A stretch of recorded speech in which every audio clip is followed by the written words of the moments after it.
बिहार में एनडीए की सरकार चली गई, महागठबंधन की सरकार बन गई। मुख्यमंत्री पद पर तो नीतीश कुमार हैं, लेकिन उनकी टीम बदल गई।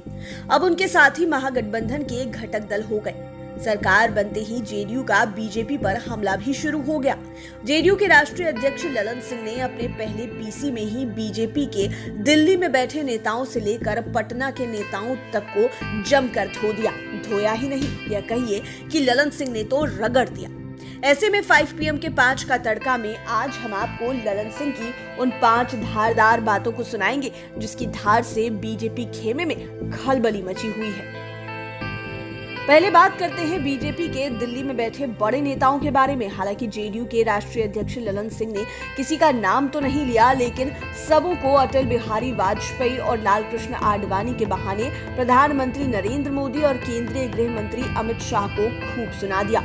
ललन सिंह ने कहा कि अटल बिहारी वाजपेयी, लालकृष्ण आडवाणी का जमाना कुछ और था और आज तो सब कुछ बदल गया। पुराने नेताओं को विदा किया जा रहा है और नए नेता उन लोगों का नाम तक नहीं सुनना चाहते। आज के बीजेपी नेताओं के भाषण को सुन लीजिए, कोई भी अटल जी और आडवाणी जी का नाम तक नहीं लेता। सबको मनाही है। आज के बड़े नेताओं की गजब की तानाशाही चल रही है। यही वजह है कि इन लोगों पर बाकी नेता खुखुआए हुए हैं। हम लोग भी सेंट्रल हॉल जाते हैं और कुछ नेताओं से मुलाकात होती है। ललन सिंह ने यह भी कहा कि 2020 के चुनाव में हम लोग बीजेपी उम्मीदवारों को जिताने में लगे रहे और वे लोग हमारे उम्मीदवारों को हटाने में लगे हुए हैं। सुनिए ललन सिंह ने बीजेपी को अपने भाषण में किस तरह से रगड़ दिया है। वो तो जाने समय बता देगा। तो 16 दूना 32 तो साफ हो गए और 272 के नीचे जहां आए, 272 के नीचे जहां आए, उनके पटिया में जो तानाशाही चल रहा है सब तो खटवाया हुआ। हम लोग से भी मिलता है ना, लोग सेंट्रल हॉलवा में सब कहता है कि बाप रे बाप ये बोला, उसका तो 1 मिनट में गर्दन साफ। बेचारे आडवाणी जी का बंदे क्या गलती, मुरली मनोहर जी का क्या गलती थी? सबको हाशिए पर रखते हैं। कोई नामों लेता है? कोई भारतीय जनता पार्टी का नेता किसी भाषण में आदर श्रद्धेय अटल जी का और आडवाणी जी का नाम नहीं लेता है, इसलिए कि कोई अगर नाम ले लेगा तो उसका गला कट जाएगा। इस तो हालत है। सीबीआई और ईडी पर भी ललन सिंह खूब बोले। उन्होंने कहा कि हम लोगों को सीबीआई और ईडी के नाम पर नहीं डरा सकते। हम लोगों के पास कोई कंपनी है क्या? हम लोग अपनी सैलरी और मकान के किराए से घर चलाते हैं, इसलिए हम लोगों को सीबीआई या फिर ईडी क्या कर लेगी। दरअसल केंद्र सरकार पर हमेशा आरोप लगते रहते हैं कि सीबीआई, ईडी समेत अन्य जांच एजेंसियों का विरोधियों के खिलाफ गलत इस्तेमाल किया जाता है। इधर देखा भी जा रहा है कि देश भर में ईडी और सीबीआई का किसी न किसी बड़े नेता के यहाँ छापा होता रहता है। हालांकि वे नेता भी कुछ न कुछ गलत करते ही हैं। पिछले दिनों ही सोनिया गांधी और राहुल गांधी से ईडी ने जबरदस्त ढंग से पूछताछ की थी। पश्चिम बंगाल के मंत्री भी ईडी के केस की वजह से बर्खास्त कर दिए गए हैं। इसी को लेकर मीडिया ने पूछा था कि अब तो आप लोग बीजेपी के विपक्ष में आ गए हैं, सीबीआई ईडी पर क्या बोलते हैं? इसी पर ललन सिंह ने बीजेपी वालों को खूब सुनाया। उन्होंने बिना नाम लिए पिछले दिनों राबड़ी आवास में सीबीआई की रेड और ईडी की कार्रवाई पर भी तंज कसा। उन्होंने कहा कि सियासी गलियारे में महागठबंधन सरकार के आने की बात चलने लगी तो कार्रवाई बढ़ गई। सीबीआई ईडी को लेकर ललन सिंह क्या बोल रहे हैं, आप सुनिए। हम लोग कोई कंपनी चलाते हैं कि मनी लॉन्ड्रिंग करते हैं? जितना ही भी सीबीआई या ईडी लगाना है लगा ले, हम लोग को कोई फर्क नहीं पड़ता है।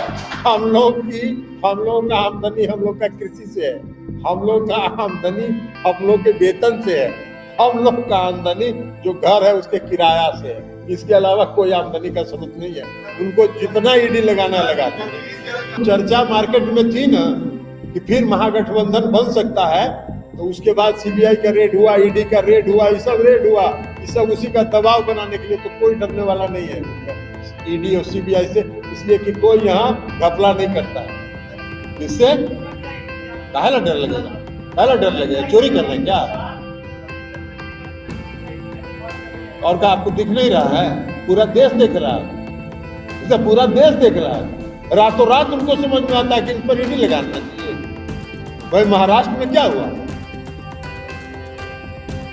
ललन सिंह ने सबसे ज्यादा आरसीपी सिंह पर ही अपना गुस्सा उतारा। उन्होंने आरसीपी सिंह को एजेंट तक कह दिया। उन्होंने कहा कि एक स्टाफ आरसीपी सिंह के घर पर 24 घंटे रहता था, उनकी सेवा में लगा रहता था। उसने देखा कि आरसीपी सिंह के घर पर षड्यंत्र चल रहा है। यह षड्यंत्र किसी और के खिलाफ नहीं बल्कि नीतीश कुमार के खिलाफ ही चल रहा था। आरसीपी सिंह के आवास पर देर रात में बीजेपी के बिहार प्रभारी पहुंचते थे। कभी उनसे फोन से बात होती थी। 2020 के चुनाव में लोजपा के प्रत्याशी के नाम उसी जगह से तय हो रहे थे। लिस्ट बनती थी। बीजेपी नेता को लोजपा के टिकट पर उम्मीदवार बनाया जाता था। बाद में सबों ने देखा कि किस तरह हारने के बाद सबों को बीजेपी में वापस ले लिया गया। ललन सिंह ने यह भी कहा कि उस स्टाफ को हम कभी मीडिया के सामने ला देंगे। वह रोज देखता था कि बीजेपी के लोग मिलने आते थे, प्रभारी भी आते थे और जेडीयू को हराने की साजिश करते थे। ललन सिंह ने आरसीपी सिंह को किस तरह धोया और कैसे उनकी पोल खोली, इसे आप यहाँ सुन सकते हैं। एक आदमी है यहाँ, मोनी कहाँ है जी? मोनी को बुलाओ। वो आदमी, वो आपको बता देते हैं, वो आदमी आरसीपी सिंह के घर पर 24 घंटा रहता है। अरे सुनिए ना, बात तो प्लीज शुरू कर दीजिए। 24 घंटा वो आदमी आरसीपी सिंह के घर पर रहता है, दिन में भी और रात में भी। और वो जब उनका पूरा षड्यंत्र समझा तो वहां से भाग के यहाँ चला। कहा कि बाप रे बाप। उसके पिताजी जब नीतीश कुमार जी बाहर से लोकसभा का चुनाव लड़ते थे तो उसके पिताजी नीतीश कुमार जी की कार्यकर्ता होते थे, उनके समर्थक। लेकिन अब वहां तो देखा, कहा कि सर यहाँ तो पूरा षड्यंत्र हो रहा है। रोज रात में एक दिन बीच करके जो भारतीय जनता पार्टी के उसमें प्रभारी थे 10 बजे 10:30 बजे रात में आते थे और नीतीश जी को, और नाम तो आप जानबे करते हैं मनीष जी, अब आपको तो क्या बताना है, फिर सब बात पूछना चाहते हैं। और वो लिस्ट देते थे आरसीपी सिंह को कि सबको टिकट दिलवा दीजिए, जीत जाएगा। कहाँ है वो? बोकारो गया है। आप लोग कहिएगा तो कल परसों तक वो आ जाएगा, उसका बाइट दिलवा देंगे। तो वो कहता, आके कहा हमसे, और कई लोगों को कहा, ये थे कहाँ गए, प्रकाश जी हैं ही, और एक एबीपी वाले प्रकाश जी हैं यहाँ क्या? कहाँ बाहर है? वो लाइव पर है, उनके सामने वो ये बात कह चुका है। तो सर 10 बजे रात में आते थे और उनको एगो लिस्ट देते थे और कहते थे कि किसी तरह लड़ गिर के इस सबको टिकट दिलवा दीजिए पार्टी से। अगर जीत गया तो आपका आदमी रहेगा, हार गया तो नीतीश कुमार कमजोर। यही दर्शन था। ललन सिंह ने पटना साहिब के सांसद रविशंकर प्रसाद को भी नहीं छोड़ा, उन पर भी चुटकी ली। तंज कसते हुए रविशंकर प्रसाद को खूब सुनाया। कहा कि रविशंकर प्रसाद तो आजकल खुद ही बेरोजगार हो गए हैं, वे दूसरों को क्या रोजगार देंगे। ललन सिंह ने यह भी कहा कि रविशंकर प्रसाद को 2 मंत्री पदों से एक साथ ड्रॉप कर दिया गया। वे जो पहले से कर रहे हैं वह फिर से करें तो शायद इसी से उनको केंद्रीय मंत्रिमंडल में दोबारा से जगह मिल जाए। हमारी सहानुभूति उनके साथ है। आप ललन सिंह की यह बाइट सुनिए जिसमें वे रविशंकर प्रसाद के बारे में बेरोजगारी को लेकर क्या कुछ बोल रहे हैं। रविशंकर प्रसाद बेचारे कुछ बोल रहे हैं, वो भी बेरोजगार है आजकल। सरकार में थे, मंत्री थे, ड्रॉप हो गए, मंत्री से ड्रॉप हो गए तो अब कुछ बोल रहे हैं। तो अब 2 साल बचा है, कहीं फिर एक आध चांस लग जाए 2-4-6 महीना के लिए, तो इसलिए वो प्रयास में है। तो उनके प्रति भी हमारी सहानुभूति है। अब बात करते हैं बीजेपी के एक और दिग्गज नेता के बारे में। इन्हें भी जेडीयू के राष्ट्रीय अध्यक्ष ललन सिंह ने नहीं छोड़ा बल्कि उन्हें रगड़ भी दिया। दरअसल नीतीश कुमार जब 8वीं बार सीएम पद की शपथ लेने की तैयारी कर रहे थे तो सियासी गलियारे के उनके सबसे पुराने मित्र सुशील मोदी उनके खिलाफ बरस रहे थे। सुशील मोदी ने यहाँ तक कह दिया कि नीतीश कुमार उपराष्ट्रपति बनना चाहते थे, लेकिन उनकी मांग पर बीजेपी के लोगों ने कोई भी ध्यान नहीं दिया, इसलिए नीतीश कुमार ने एनडीए से नाता तोड़ लिया। सुशील मोदी यहीं पर नहीं रुके, उन्होंने यह भी कहा कि नीतीश कुमार सफेद झूठ बोलते हैं। वे केंद्रीय कैबिनेट में जेडीयू कोटे के मंत्रियों की संख्या को लेकर भी काफी झूठ बोल रहे हैं। जब ललन सिंह बुधवार 10 अगस्त को मीडिया से मुखातिब हुए तो पत्रकारों ने इसे लेकर सवाल किया। इसी पर ललन सिंह ने कहा कि सुशील मोदी क्या बोलेंगे, वे अभी रोड पर हैं, पुनर्वास करना चाहते हैं। यही सब बोलने से उनका पुनर्वास हो जाए तो हमें खुशी ही मिलेगी। उनके पास बीजेपी में कोई भी पद नहीं है। ऐसे में यदि उन्हें हम लोगों पर बोलने से कुछ मिल जाए तो अच्छा ही है। सुशील मोदी पर क्या क्या बोले ललन सिंह, सुनिए।